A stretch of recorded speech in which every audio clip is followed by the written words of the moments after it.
بخش هاتشوی قضای سیدکان لمانگکانی کوتاهی سال 2023 لسر فرمانی بریس برای هاتشوی سوران کرایه و منیش وقت برای ام بشه دست نشان کراو بشه که هیکل اداری ایما پیکاتو ال 8 هوبه لاستادا چند هوبه که من فعالن و کاری خوانده کن و لاینده که نزدیک دا ان شاء الله وانیدگش به تواوی دست به کاری خوانده کن لاستادا هوبه کارگری کامپیوتر دست به کاری خو کردیا لاینده که نزدیک دا حکومت حریم کردستان هل دستید به کرنوی به فرمان کردن به کرنوی هوبه پی وی آی و هوبه پی بجاردن بو آسانکاری شوفران بو وکلی را نگرنه و بوستان طریق قضای سوران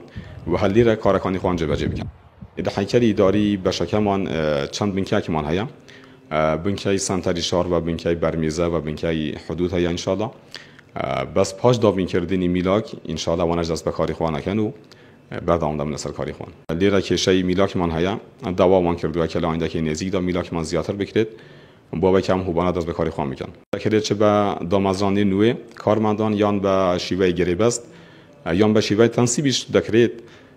کم هوبانه پر بکرد و میلاک من بودابین بکرد